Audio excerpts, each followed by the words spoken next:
Live from our 7 Tasmania studios, your nightly news with Kim Miller begins now. Good evening. Tasmania's dream of an AFL side has taken a significant step with the inaugural board of directors established. The map forward also enlists one of the state's greatest footy exports and establishing a women's advisory panel ready to lead the club onto the ground. Laying the foundations for a hard-fought dream. Meet the 9 board directors chosen to lead Tasmania's AFL hopes to reality. Every one of us are passionate Tasmanians, either live here or were born here. And I think that shows the connection that our club intends to have with the state. Each director bringing a unique set of skills onto the football field. Tasmanian AFL legend Alistair Lynch, James Henderson and Kath McCann leading media and marketing.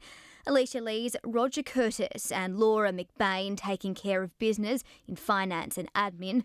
Rounding out the team, Kathy Schaefer for infrastructure and Graham Gardner as Aboriginal advisor, all joining board captain Grant O'Brien. We also understand the responsibility that we've been given, and that is to deliver for many of you that are out there that are footy fans and the 100,000 believers.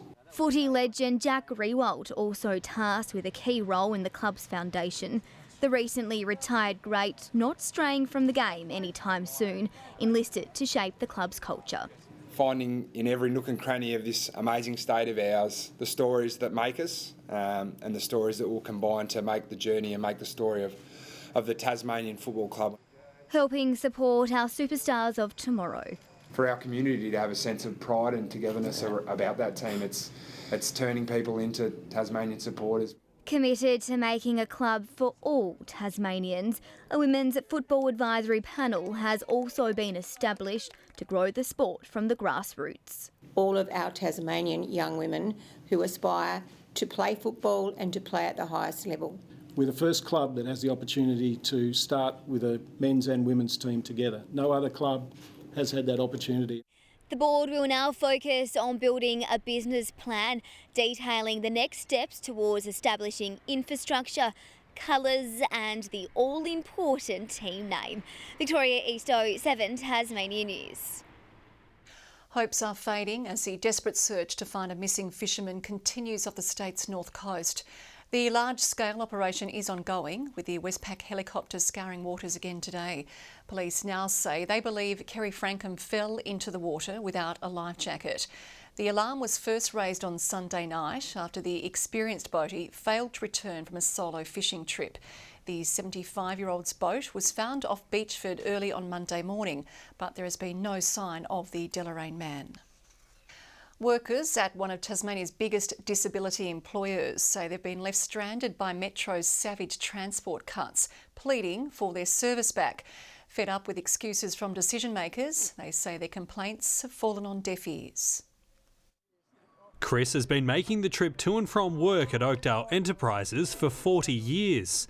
The journey home's gotten a lot harder since Metro axed the service that picked him up after work. I've never seen an impact like this before in my life. You know, I like buses, I like getting buses. His options are to finish work an hour earlier, take an hour longer to get home, or walk 2.5 kilometres to the Rosny bus mall.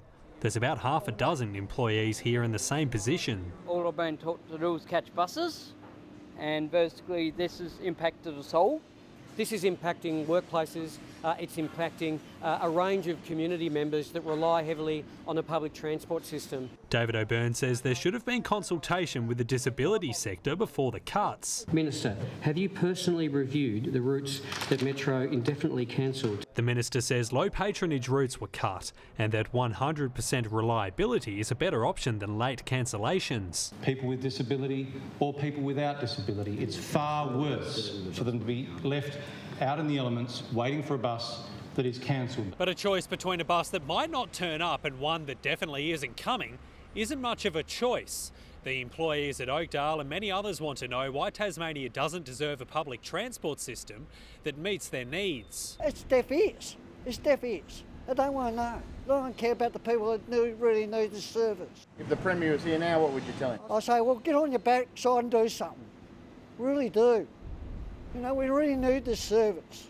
A call to action from those who need it. Josh Duggan, 7 Tasmania News. The government has been accused of fudging the numbers on the state's housing goals. Just 2 days after saying 10,000 homes would be built, Housing Minister Nick Street says that figure includes the purchase of older ones, many of which are currently tenanted. We've been clear that that will include building new homes and acquiring properties at times, but like I said, I categorically deny that I am trying to strategically manipulate figures. They've been buying up properties off of the private rental market with tenants in them and then claiming that they've increased social housing supply. Homes Tasmania claims an incorrect definition of new housing supply on its website was an administrative oversight. A handful of Tasmania's most popular food, wine and cocktail makers are going up against the best in the country, hoping to secure a win in a major competition following a tough few months for the industry. It comes as worrying statistics surrounding our state's business confidence are released. Known for its rum cocktails and fried chicken, Rude Boy's crossing its fingers ahead of the Australian Bartender Awards. Everything. 10 years ago, we weren't even included in these awards, so for it to come this far really goes to show how hard we've all been working. The business, alongside 11 other Tasmanian venues, hoping to secure first place and much sought after recognition following a gruelling few years for the industry, riddled with the cost of living, inflation and continued staffing shortages. As a manager or an operator, there's only so much time you can give to a green staff member, and although we love training and we love having that connection with our team, we do need experience. A feeling felt across those in hospitality. If we continue to get tough pressures on interest rates and stuff, then it is going to have an impact on our industry. So that's why it's so important also that we market Tasmania well. Meanwhile, the latest NAB monthly business survey showing Tasmania may be on shaky ground, our state proving the weakest in terms of business confidence. Now the economy is actually shrinking, unlike the rest of the country, and business confidence is deeply negative, unlike the rest of the country. Nationwide business conditions strengthened 3 points to 13. Profitability was up 2 points and employment up 3. But Tasmania saw conditions fall by 16. The state government maintaining we should look at the positives. We recognise the very, very positive data around record low unemployment. We've had consistent growth year on year, and that is important. Ruby Cairns, 7 Tasmanian News.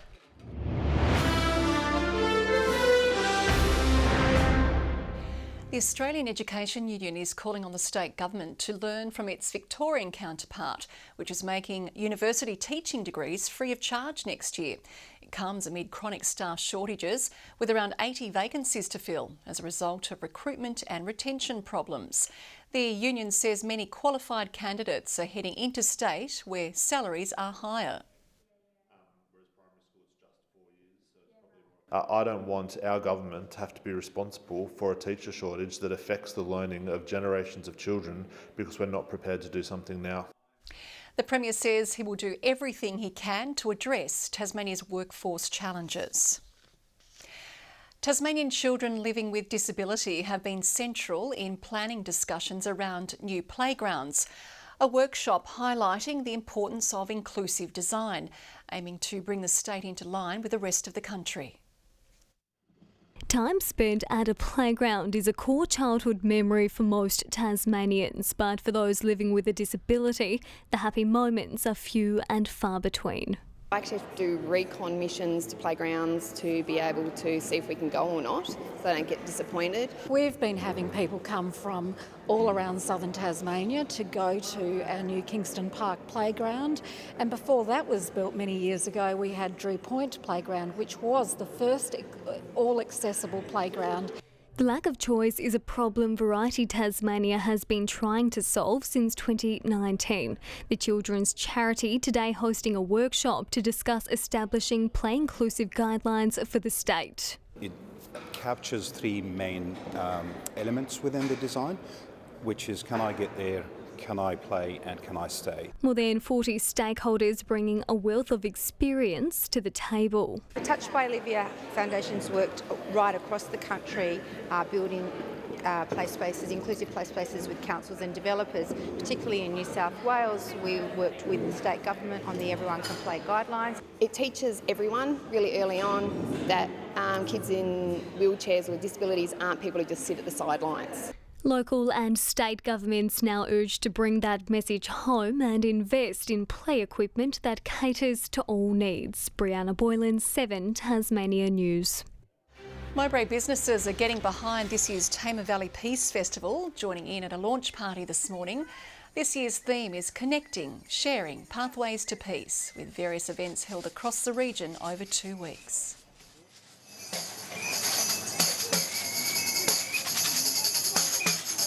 And it's been lovely to see the Mowbray businesses involved in this. They put up peace doves and peace messages in their shops.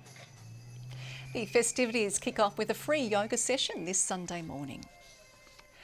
For many, putting together a jigsaw puzzle can take days or even months. But for one Tasmanian competitive puzzler, it can be solved in a matter of minutes.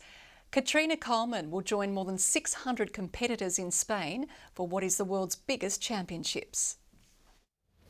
Katrina Coleman is her name, and solving jigsaw puzzles quickly is her game. My grandmother used to look after us as children, and that was her way of passing the time of day. So to do puzzles with us, keep us busy, and it's just something that I've carried on throughout my adult life. Katrina was introduced to the world of competitive jigsaw puzzles through an online advertisement in 2019, and she rose through the ranks quickly, winning the 2022 Nationals. She took just 44.5 minutes to complete a 500-piece jigsaw.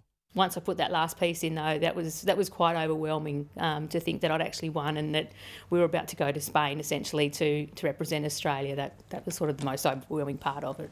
With months of preparation under her belt, she'll fly out to Spain on Sunday ahead of the World Jigsaw Puzzle Championships. She'll compete in the individual event, but also team up with her daughter for the pairs competition. She's pretty good. We've been practicing. Monday nights she comes over and we practice. So, yeah, she's keen. At last year's championships, the winner completed his puzzle in just under 35 minutes. I think I need a bit more practice. I'm hopeful that under the conditions of the championship, where all I have to do is do the puzzle, where it's focused, and that's the only thing that's driving me, a bit of adrenaline running through the body, that I can get close. Hoping the puzzles in Spain won't be a pain. Mark Zita, 7 Tasmania News.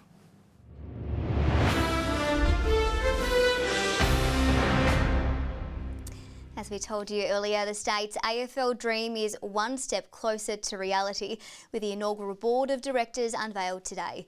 And the Tasmanian community will soon be singing state pride, with confirmation foundation memberships will be made available before next year's AFL season. That's when we should know the team's name and colours, with the board promising Tasmanians will have a say in the big decisions. The Hobart Hurricanes are keeping local talent in the state. 23-year-old Emma Mannix-Jeeves has signed on for another season ahead of the Women's Big Bash League. The top order batter says it's a great chance to work on her T20 game and pick the brains of teammates who've mastered their form.